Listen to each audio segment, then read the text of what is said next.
Chapter 2. We drove from Al-Jazaa back to Cairo in the funny little rental car Dad had picked up at the airport. It wasn't a long drive, but it seemed long to me. The car was just a little bit bigger than some of my old remote control cars, and my head hit the ceiling with every bump. I'd brought my Game Boy with me, but Mom made me put it away so that I could watch the Nile as the road followed along its bank. It was very wide and very brown. "No one else in your class is seeing the Nile this Christmas," Mom said, the hot wind blowing her brown hair through the open car window. "Can I play with my Game Boy now?" I asked. "I mean, when you get right down to it, a river is a river."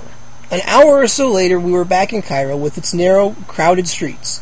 Dad made a wrong turn and drove us into some kind of market, and we were trapped in a little alley behind a herd of goats for nearly half an hour. I didn't get a drink till we got back to the hotel, and by that time, my tongue was the size of a salami, and hanging down to the floor just like Elvis's. He's our Cocker Spaniel back home. I'll say one nice thing about Egypt. The Coke tastes just as good as the Coke back home. It's the classic Coke, too, not the other kind.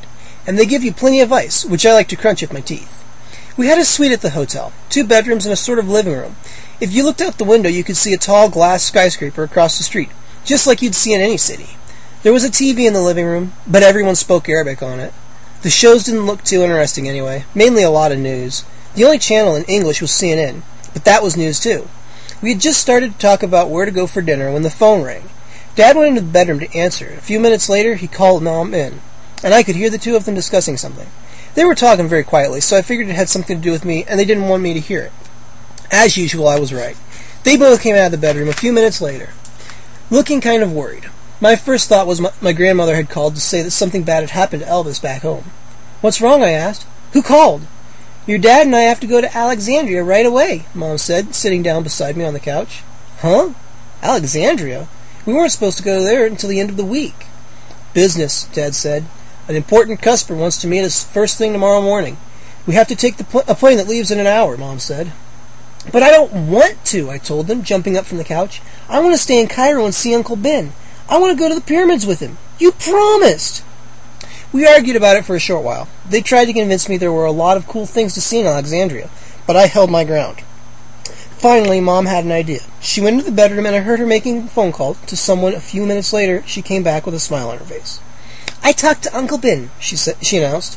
"Wow, do they have phones in the pyramid?" I asked. "No, I talked to him in a small lodge he's staying at in Al-Jazaa," she replied.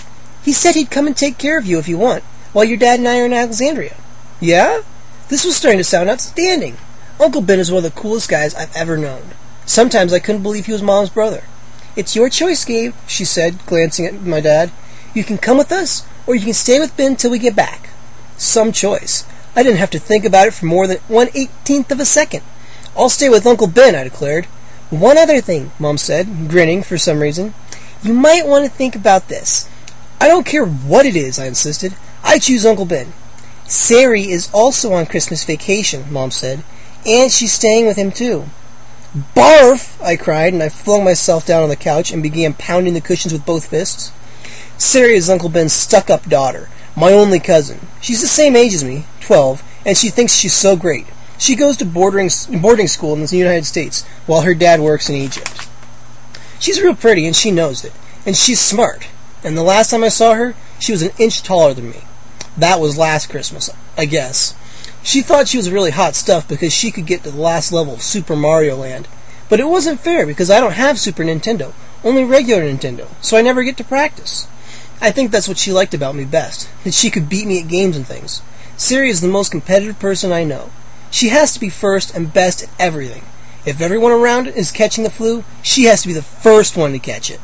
"Stop pounding the couch like that," Mom said. She grabbed my arm and pulled me to my feet. "Does that mean you changed your mind? You're coming with us?" Dad asked. I thought about it. "No, I'll stay with Uncle Ben," I decided. "And you won't fight with Siri?" Mom asked. "She fights with me," I said. "Your mom and I have got to hurry," Dad said. They disappeared into the bedroom to pack. I turned on the TV and watched some kind of game show in Arabic. The contestants kept laughing a lot. I couldn't figure out why. I hardly know a word of Arabic. After a while, Mom and Dad came out again, dragging suitcases. "We'll never get to the airport in time," Dad said. "I talked to Ben," Mom told me, brushing her hair with her hand. "He'll be here in an hour and a half. Gabe, You don't mind staying alone here for just an hour, do you? Huh? Not much of an answer, I'll admit, but her question caught me by surprise. I mean, it never occurred to me that my own parents would leave me all alone in a big hotel in a strange city where I didn't even know the language. I mean, how could they do that to me? No problem, I said. I'll be fine. I'll just watch TV till he comes. Ben's on his way already, Mom said. He and Siri will be here in no time. And I phoned down to the hotel manager. He said he'll have somebody look in on you from time to time. Where's the bellhop? Dad asked, nervously, pacing to the door and back. I called down there 10 minutes ago. Just stay here and wait for Ben, okay? Mom said to me, walking up behind the couch, leaning over and squeezing my ears. For some reason, she thinks that I like that. Don't go out or anything. Just wait right here for him. She bent down and kissed me on the forehead. I won't move, I promised. I'll stay right here. On the couch. I won't go to the bathroom or anything. Can't you ever be serious? Mom asked, shaking her head. There was a loud knock on the door. The bellhop, a bent-over old man who didn't look as if he could pick up the feather pillow, had arrived to take the bags. Mom and Dad, looking very worried, gave me hugs and more final instructions and told me once again to stay in the room. The door closed behind them, and it was suddenly very quiet. Very quiet. I turned up the TV just to make it a little noisier. The game show had gone off, and now a man in a white suit was reading the news in Arabic. I'm not scared, I said aloud, but I had kind of a tight feeling in my throat. I walked to the window and looked out. The sun was nearly down. The shadow of the skyscraper slanted over the street and onto the hotel. I picked up my Coke glass and took a sip. It was watery and flat. My stomach growled. I suddenly realized that I was hungry. Room service, I thought. Then I decided I'd better not. What if I called and they only spoke Arabic? I glanced at the clock. 7:20. I wish Uncle Ben would arrive. I wasn't scared. I just wish he'd arrive. Okay, maybe I was a little nervous. I paced back and forth for a bit. I tried playing Tetris on the Game Boy, but I couldn't concentrate and the light wasn't very good. Siri is probably a champ at Tetris, I thought bitterly. Where were they? What was taking so long? I began to have horrible, frightening thoughts. What if they can't find the hotel? What if they get mixed up and go to the wrong hotel? What if they're in a terrible car crash and die? And I'm all by myself in Cairo for days and days? I know. They were dumb thoughts. But they're the kind of thoughts you have when you're alone in a strange place waiting for someone to come. I glanced down and realized they had taken the mummy hand out of my jeans pocket. It was small, the size of a child's hand. A little hand wrapped in a papery brown gauze. I bought it at a garage sale a few years ago, and I always carried it around as a good luck charm. The kid who sold it to me told me it was a summoner. He said it was used to summon evil spirits or something. I didn't care about that. I just thought it was an outstanding bargain for $2. I mean, what a great thing to find at a garage sale. And maybe it was even real. I tossed it from hand to hand as I paced the length of the living room.